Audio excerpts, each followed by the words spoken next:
Hi, I'm Andrea Blythe, and a while back I made a video about my secret escape plan for the coming zombie apocalypse.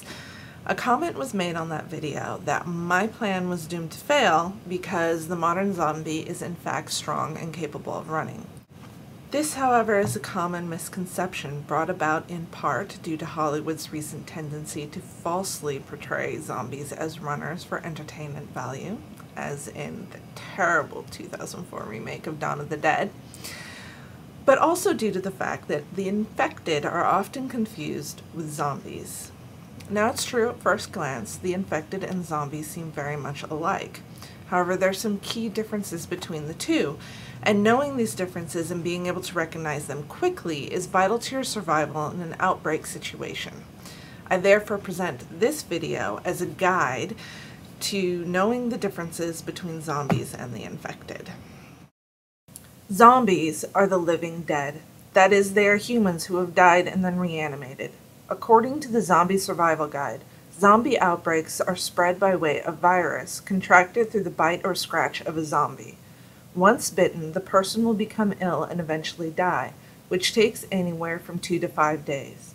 Once the person is dead, the virus reactivates certain functions of the brain, turning the person into a flesh-eating zombie. A zombie's only aim is to feed. In fact, a zombie will continue eating long after their stomach has burst. Due to rigor mortis and the deterioration of the body after death, zombies are relatively weak and slow-moving. As long as you keep out of arm's reach, you can evade a zombie relatively easily.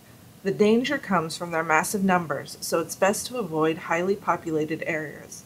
What's more, zombies are relentless. They have no need to sleep or rest. You do, so travel in small groups with one person always on the lookout.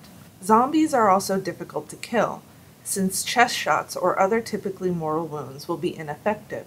The only sure way to kill a zombie is to destroy the brain. In fact, you can cut off a zombie's head, and while the body may no longer function, the head will still be active and capable of biting until the brain has been destroyed. Since zombies are dead, they are rotting. Eventually, the zombie will rot away entirely and no longer be a threat.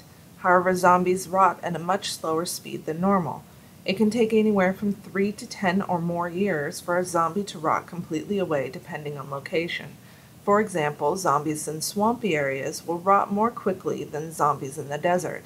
And in areas with extremely cold winters, the zombies can exist indefinitely since they freeze solid each winter, preserving them until they thaw in the spring. Due to the extended lifespan of a zombie, one should not expect to be able to wait out an outbreak, but be prepared to face survival for the long term.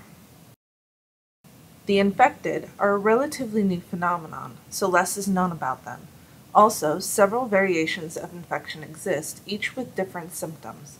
For example, in 28 Days Later, the infection took the form of rage, while quarantine presented an outbreak of super rabies. The infected are living humans who contracted a virus which creates a chemical imbalance in the brain, causing the person to become violent. Symptoms may also show in a variety of other ways, such as redness of the eyes, foaming at the mouth, boils, sores, or other physical maladies. In many ways, an outbreak of the infected is more dangerous than that of zombies. First, the outbreak spreads more quickly. Spread by bite, scratch, or exchange of bodily fluids, it can take the virus anywhere from a few hours to mere seconds to cause the person to become violent. Also, since the infected are living beings, they will be as strong as any human and capable of running just as fast. So it is not wise to move about in the open unless absolutely necessary.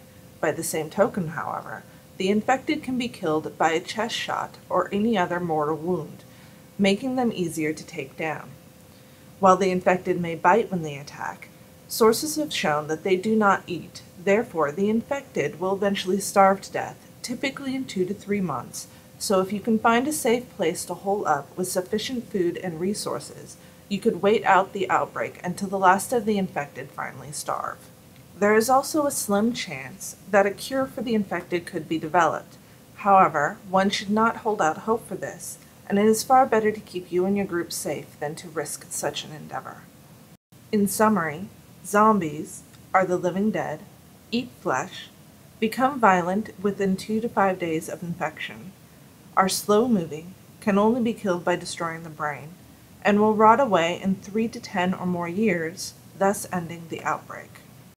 The infected are alive, become violent within seconds to hours after infection, can run, can be killed by normal means, do not eat, and therefore will starve to death within 2 to 3 months, thus ending the outbreak.